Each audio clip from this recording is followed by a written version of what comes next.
This college time. Ayo.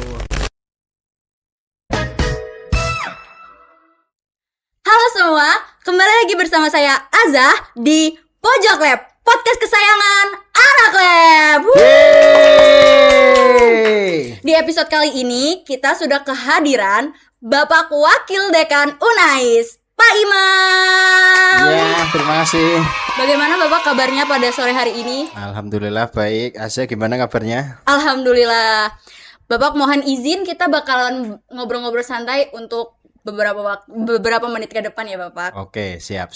Silakan. Oke, kita mulai dari latar belakang Pak Imam. Pak Imam ini kan latar belakangnya kan adalah seorang teknologi laboratorium medis. Betul sekali. Ya kan? Nah, itu tuh bagaimana sih kok Bapak bisa kepikiran untuk memilih teknologi laboratorium medis? Padahal kan nakes-nakes, jurusan-jurusan nakes di luar sana itu banyak gitu, Pak. Ya, saya jawab dengan jujur aja ya. Baik. Jujur saja, saya memilih teknologi laboratorium medis, dulunya itu analis kesehatan ya. Itu tersesat. Tersesat guys.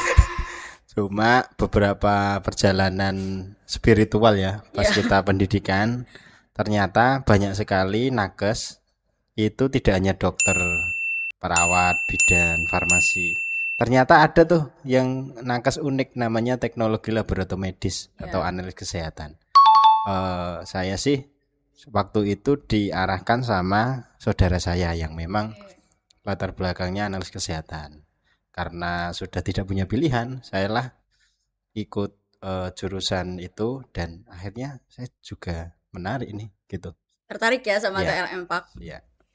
Untuk kalau TLM sendiri tuh prospek kerjanya tuh banyak nggak sih Pak? Kan banyak tuh di luar sana yang cuman kenal dokter, Perawat. suster, perawat gitu. TLM itu kan kurang dikenal gitu Pak. Ya. Prospek kerjanya tuh banyak nggak sih Pak? Sangat banyak sekali ini tuh, ya guys. Dicatat ya.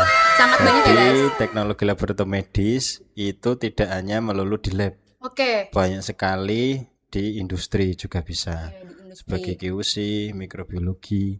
Kemudian sebagai praktisi juga bisa di rumah sakit umum, negeri, swasta, di lab, bahkan juga bisa berwirausaha. Oke, berwirausaha. Kita ketahui pendiri Prodia itu yang itu laboratorium yang sangat sangat besar itu cabangnya, itu juga bisa kita. Dengan catatan kita punya background di wirausaha atau di sales lah. Minimal dia bekerja sebagai vendor, itu nanti dia akan tahu alurnya. Tapi juga bisa menjadi kayak seperti saya, dosen pengajar. Ada juga yang sebagai laboratorium terapan atau di pendidikan, misalkan di perguruan tinggi. Kayak laboran pendidikan di beberapa institusi kita ya.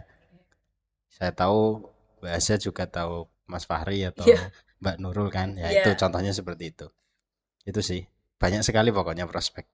Oke, kalau boleh tahu kenapa Bapak malah memilih untuk menjadi dosen dan bukan menjadi ATLM-nya? Justru dosen itu tidak pilihan saya sih. Jujur aja. Dulu itu saya pengennya jadi praktisi. Tapi goalnya saya adalah rumah sakit elit di Jakarta. Karena saya sudah melamar kesana kemari belum ada jawaban ya. Kemudian karena memang alasan zaman dulu itu kalah bersaing dengan para yang lulusan yang sudah punya pengalaman. Pengalaman dulu saya interview itu mesti jatuhnya ya itu karena saya kalah pengalaman yang para pelamar itu udah punya pengalaman lah minimal 1-2 tahun gitu. Kemudian dosen saya merekomendasikan coba jadi laboran aja. Dulunya kan ini masih stikes ya. Stikes alirsat gitu. Kemudian saya mencoba daripada nganggur tuh. Ternyata jiwa saya berjalannya waktu di sini, ternyata di passion saya mengajar itu sih. Kemudian saya lanjut lagi di S2 gitu. Kalau boleh tahu ya Pak, ada nggak sih pengalaman lucu gitu selama Bapak menjadi atau belajar menjadi TLM gitu? Ada. Lucu. Ada. Jadi ketika itu saat ini ujian. Saat ujian itu kan biasanya kita dulu mahasiswa harus mengambil darah. Iya. Mengambil darah. Ternyata darah saya ini sulit sekali diambil. Sulit. Jadi saya dicoblos berkali-kali ya, sama istilahnya hematum, tahu kan? Iya. Sama benjolan besar itu. Iya. Dan itu berkali-kali tidak keluar darah. Oke. Setelah itu lama sekali dengan pasangan saya yang ujian itu, apalagi yang pasangan saya ini ya gugup dia. Gugup, tremor gitu, panik. Itu kan dikasih waktu 2 jam ya.